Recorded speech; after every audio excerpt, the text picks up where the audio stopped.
Bonjour Champangui, bonjour à tous les Olampangui, c'est votre Ntoumouanswa de Kimbazi, Longi de l'école initiatique Kimuntu, école initiatique d'élévation de conscience. Aujourd'hui, j'aimerais vous parler d'un proverbe Congo d'une importance capitale. En effet, le proverbe l'eau douce creuse les pierres les plus dures est un proverbe ancien de la tradition primordiale. L'eau douce creuse les pierres les plus dures. Ce proverbe illustre la force de la persévérance et de la douceur face à des obstacles apparemment insurmontables. En surface, ce proverbe semble évoquer un phénomène physique, mais en réalité, il véhicule une sagesse plus profonde.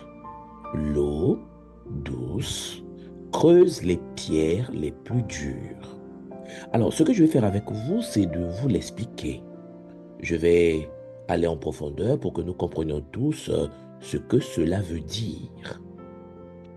L'eau douce, pour les anciens Congo, symbolise la patience, la persévérance et la résilience. Les pierres dures représentent des difficultés, des défis ou des situations rigides que l'on pourrait rencontrer dans la vie.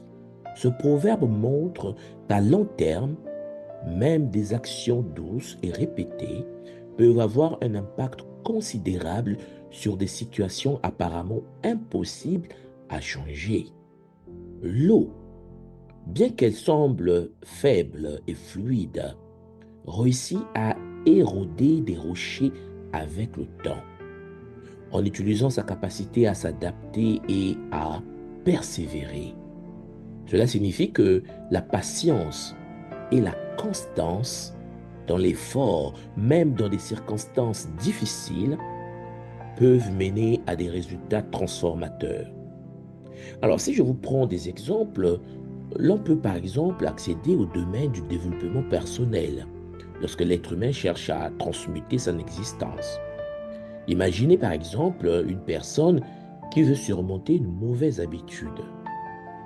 Et la personne veut transformer cette habitude de manière profonde, puisque l'habitude est profondément ancrée. L'exemple que je peux prendre ici, c'est la procrastination.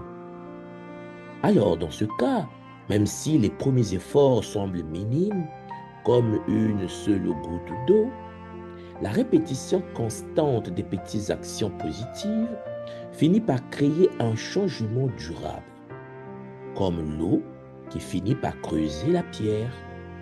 Alors vous comprenez que la personne peut commencer par des petits gestes quotidiens, comme planifier ses tâches ou se fixer des objectifs modestes, et à long terme, elle finit Champangui par maîtriser son comportement.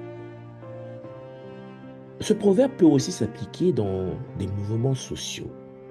J'aimerais prendre l'exemple, par exemple, de leaders comme Nelson Mandela en Afrique du Sud.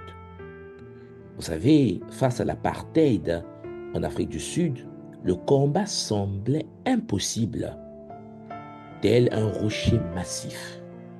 Cependant, par la douceur de la diplomatie, la persévérance et la non-violence, comme l'eau douce, Nelson Mandela, le leader sud-africain, a réussi à éroder progressivement les fondations de l'oppression et à instaurer le changement. Le proverbe que nous sommes en train d'analyser est un proverbe ancien mais rempli de sagesse. L'eau douce creuse les pierres les plus dures. Ce proverbe, pouvons également manifester cela dans les relations humaines. Dans un conflit, par exemple, familial, vous allez constater que la personne qui choisit la patience et la douceur, même face à des réactions dures ou à des tensions persistantes, finit souvent par désamorcer les situations les plus difficiles. À l'image de l'eau, qui persiste dans sa trajectoire, un dialogue apaisé, constant et non agressif finit par éroder les barrières de méfiance ou d'incompréhension. Alors, chers frères et sœurs, nous comprenons donc que ce proverbe ancien enseigne que la vraie force réside souvent dans la douceur et la persistance. Il rappelle que les changements profonds prennent du temps et que même les obstacles les plus durs peuvent être surmontés avec constance et patience, tout comme l'eau douce finit par creuser la pierre. J'espère que cela vous a appris des choses. Nous devons tous être comme de l'eau douce pour réaliser notre mission de vie au sein de cette réalité.